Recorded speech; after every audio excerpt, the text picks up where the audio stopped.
Keek on the mic, keek on the mic, keek on the mic, keek on the mic. People, this the intro. Sacramento, California, born and raised. In Antelope is where I spend most of my days. Talk bad about my team, you must be a clown. This is Keek on the mic, so you know you better bear down. Bear down. Hey, what's going on, Bears fans? Thank you so much for joining me for another episode of Keek on the Mic, the podcast all about the Chicago Bears. Like always, if you're new to the channel, make sure you hit that subscribe button and the bell notification to catch all Bears content right here on the podcast. And make sure you stay connected with me and follow me on all my social media platforms. Before I get going with today's episode of Keek on the Mic, I first off just want to thank all you guys that reached out to me and sent me well wishes. Obviously, if you guys saw my post on the YouTube community page, I had to have an emergency surgery. I was in a lot of pain Friday night during the live stream, and I went into the emergency room that night and ended up having to have an emergency surgery. I'm feeling a lot better now. I'm super happy to be back here creating some more Bears content for you guys to enjoy. But unfortunately, I got out of my surgery like early Sunday morning, and the anesthesia was still very heavy. So I technically missed the Chicago Bears game, which is very, very rare. But once again, I just want to thank you guys so much for all the well wishes. I am doing a lot better.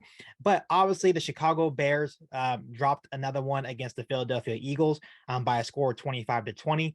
Once again, the Chicago Bears played a pretty good football game, even when you look at the defensive side of the ball. Obviously, they gave up 3 rushing touchdowns to Jalen Hurts, but they also picked off Jalen Hurts twice. So they played pretty well offensively. They scored 20 points. Once again, Justin Fields looked really good.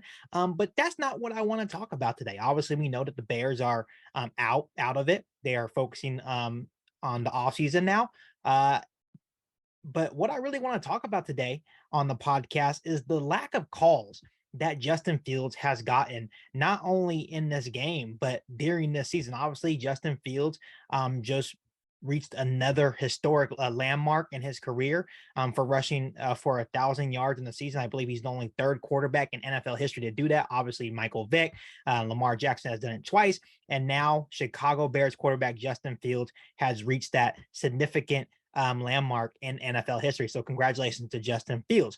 But one of the problems with being a running quarterback is that sometimes you do not get those calls that you deserve when you're a quarterback. Obviously, the NFL preaches all the time that we need to protect our quarterbacks, right? We need to do this, we need to do that to make sure the quarterbacks are safe and they're not getting hurt.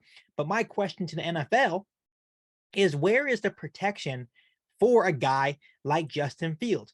All year long, when Justin Fields scrambles, obviously sometimes Justin Fields scrambles a little bit late, but most of the time, Justin Fields does a really good job of protecting himself, giving himself up, and living another play. But there's also a lot of the times where even when Justin Fields slides, he is taking late hits from the opposing team. And obviously, this has been a big discussion on Twitter over the last couple of days after the loss to the Philadelphia Eagles. But I'm going to show you a clip of Ndamukong Suh. And obviously, everyone knows when you think of Ndamukong Suh, all the years of torture that he has caused Chicago Bears fans, even when you look back in the days of him slamming Jay Cutler on his head, right? But obviously, Ndamukong Suh is now on the Philadelphia Eagles, and there's a play in the game against the Eagles where Justin Fields is clearly giving himself up, and Ndamukong Suh his dirty ass decides to come from behind Justin Fields, grab him by the back of the helmet, and basically just cause a really dirty hit, very unnecessary hit, and it was an absolutely no call. So I'm going to put it on the screen for you guys right now, and I want to ask you guys this.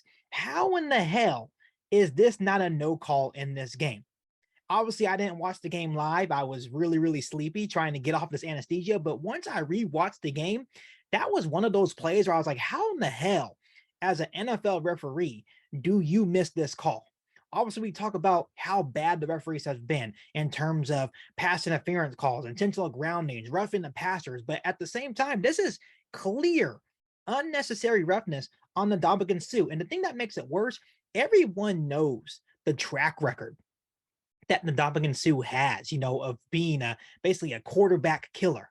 This has to be called here. And once again, the NFL referees, and I understand they are separated. I know they're not really employed by the NFL, but the NFL has to do a better job of trying to protect guys like Justin Fields. And I know a lot of people may come on here and say, well, it's his choice to run, but at the same time, if Justin Fields is sliding and protecting himself, he is down. A player is not allowed to come from behind them and initiate contact after Justin Fields gives himself up. The thing that I'm really happy about is that we all know that Justin Fields is always pretty a quiet guy. He keeps to himself. He doesn't talk too much.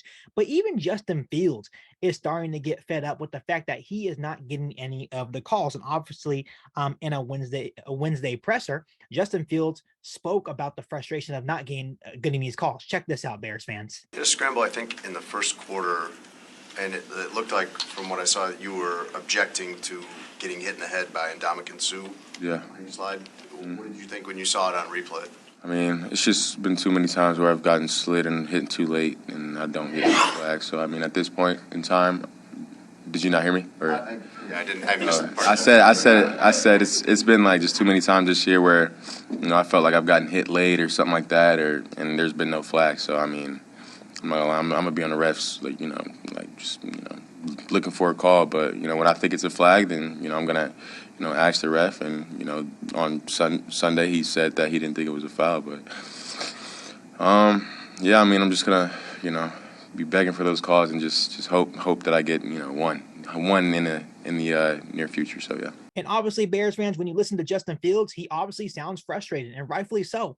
I'm frustrated as a Bears fan because we understand at this point, Justin Fields is our guy. We're almost to the end of the season, and at this point, all we need is to have Justin Fields healthy to end the season. Obviously, you look at the Chicago Bears, and they're dropping like flies. Tevin Jenkins got hurt. Jack Sanborn got hurt in this Philadelphia Eagles game, right? We already lost Darnell Mooney, Eddie Jackson, right? So everyone is getting hurt. Chase Claypool didn't play against the Eagles. So our main goal is to make sure Justin Fields makes it out alive. And obviously, that wasn't even an offensive line problem for the Chicago Bears. That was just a dirty play by Ndamukong Suh. So Justin Fields has absolutely every right to be frustrated. And once again, I'll put it on the screen again.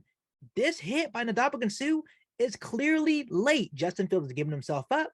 And obviously, Ndamukong Suh, being the dirty player that he's always been, hits him right in the back and takes him down. No call. And it's absolutely ridiculous. No call. If that was Aaron Rodgers, if that was Tom Brady, even if that was Tua, I guarantee you it would have been a 15-yarder unnecessary roughness, and maybe even Ndamukong Suh may have been ejected. But since Justin Fields is trying to still prove himself in the league, you're not going to call it. And that's where it really gets me frustrated. But it's good to see Justin Fields saying, you know what, maybe I just have to be in the ref's ear. And sometimes that's what it takes, is getting up and saying, you know what, ref, that's bullshit, right? Sorry for my language, but you have to get in the ref's face sometimes. Be like, hey, you got to call that, man, because absolutely that is an unnecessary roughness call that was missed, blatantly missed by the NFL referee. So I just wanted to come on here and just state my frustration, and things just really need to change. And obviously, like I said, I understand Justin Fields has been running the football a lot, but at the same time, the rule states that once you slide, you have given yourself up as a runner. So there's no reason why that shouldn't have been an unnecessary roughness call on Ndamukong Suh. Before I let you guys go, let me ask you guys this. What do you think the NFL needs to do to ensure that players like Justin Fields are being protected when they are running the football? Let me know down below in the comment section. Before I let you guys go, make sure you hit that subscribe button and the notification to catch all Bears content right here on the podcast. Make sure you follow me on all my social media platforms. Make sure you share this episode of Geek on the Mic with every single Bears fan that you know. But other than that, back for all new Bears podcasts right here on Geek on the Mic. Thanks, guys. Bear down. You ain't bout it, you ain't bout it, you ain't Geek on the Mic. You ain't bout it, you ain't bout it, you ain't Geek on the Mic. You can go and subscribe, cause I be on it right. You ain't bout it, you ain't bout it, you ain't Geek on the Mic.